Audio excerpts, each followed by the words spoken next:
चीज़ें क्या होती है, हमें सिर्फ जानने से पूरी नहीं होती। कभी कभी हमें जो चीज़ें हमने जान ली है, जिन चीज़ों के हम ललायत हैं, उन पर हमें अमल भी करना पड़ता है। सिर्फ सुनने या जानने से कुछ नहीं होता, कुछ चीज़ों पर अमल करना पड़ता है, तभी हमें जाके किसी चीज़ में सक्सेस मिलती है। या सुनी गई जो चीज़ें होती हैं वो तभी सक्सेस होती हैं, या सुनी हुई चीज़ों का मतलब तभी सफल होता है जब आप उस पर अमल करते। सिर्फ सुन लिया, आप सत्संग में गए हो, भजन में गए हो, कीर्तन में गए हो, या किसी का उपदेश सुन लिया, आपने खूब अच्छे से सुना, ध्यान से सुना, पर घर पे जब गए तो वैसे के वैसे ही, यानी कि जितनी बुराइयां थी वो वैसी की वैसी हैं। तो क्या फ़ायदा आपके किसी सत्संग या कि कहीं जाने का, किसी का उपदेश सुनने का। उपदेश या किसी सत्संग का उस वक्त फायदा होता है तब अपने अंदर की बुराइयां आप वहीं छोड़कर आ जाओ, और जब आप घर पे आओ तो आपका आचरण एकदम अच्छा हो, आपके परिवार वालों के लिए अच्छा हो। क्या होता है ना, जितनी भी ओल्ड एज वाली महिलाएं होती है ना, अधिकतर जाती हैं प्रवचन सुनने के लिए, साधु महात्माओं के प्रवचन सुनती हैं, बट मुझे नहीं लगता उन पर रत्ती भर भी फर्क पड़ता होगा। वो जैसी थी वैसी की वैसी घर वापस लौट आती है। वही लड़ाई झगड़े, कहा सुनी, नमक कम मिर्च कम, यही चलता रहता है। बट जब आप सुन तो रहे हो, बट अमल कब करोगे। तो एक छोटी सी कहानी सुनाती हूँ मैं, बड़ी प्यारी है, सुनना बड़े ध्यान से, पूरा वीडियो देखना, लाइक शेयर जरूर करना अच्छी लगे तो। एक आदमी था, महात्मा बुद्ध के सत्संग में अक्सर जाया करता था।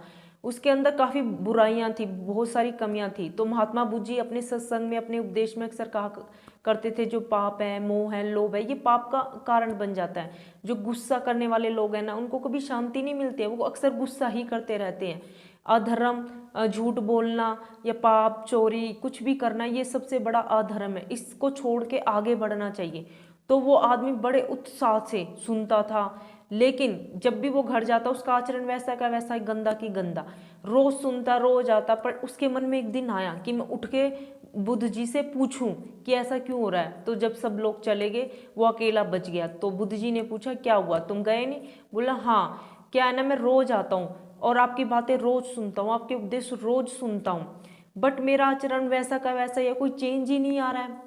तो महात्मा बुद्ध जी ने थोड़ा सा स्माइल की और फिर बोले, ठीक है, एक बात बताओ मुझे, तुम कहाँ के रहने वाले।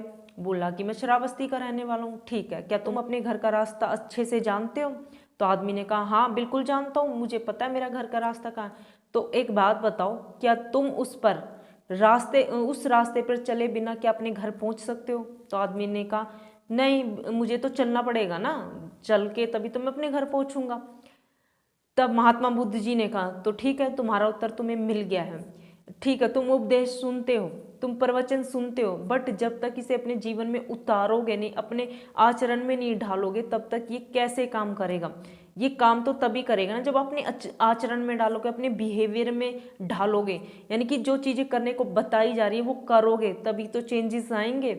अब क्या होता है कि मैं एक हद से ज़्यादा ये चीज़ें महसूस कर रही हूँ कि लोग बहुत सत्संग में जाते हैं, उपदेश सुनते हैं, प्रवचन सुनते हैं बड़े बड़े महात्मा साधु संतों का, बट क्या होता है ना, उनका बिहेवियर में जरा भी चेंज नहीं आता। आप अधिकतर देखोगे भीड़ मिलेगी औरतों की उमड़ी हुई ऐसे उपदेश प्रवचनों में, लेकिन वो जैसे ही घर जाते हैं ना, वैसे ही बहुओं में कमियां ढूंढने लग जाएंगी, या बहुएं जा रही हैं वो वैसी की वैसी हैं, मतलब उनमें कोई चेंज ही नहीं आ रहा है। तो क्या फ़ायदा ऐसे टाइम वेस्ट करने से, इससे अच्छा घर में ही रहो, क्यों भीड़ बढ़ाते हो कहीं जाकर। लेकिन अगर आप जा रहे हो तो इसका फ़ायदा भी उठाओ, इस चीज़ जो भी उपदेश प्रवचन सुनाए जा रहे हैं तो उसको अपने आचरण में लाओ, तभी तो फ़ायदा है। हर चीज़ का फ़ायदा उठाना आना चाहिए आपको। फ्री में एक मोटिवेशनल स्पीचें मिलती है, उपदेश मिलते हैं, प्रवचन मिलते हैं, वो इसलिए प्रोवाइड किए जा रहे हैं ताकि आप वो अपने आचरण में ढालो और अपने परिवार को एक सुख शांति प्रदान करो। तो वीडियो अच्छा लगे लाइक शेयर जरूर करें। अगर आपने अभी तक चैनल सब्सक्राइब नहीं किया तो जरूर कर लें।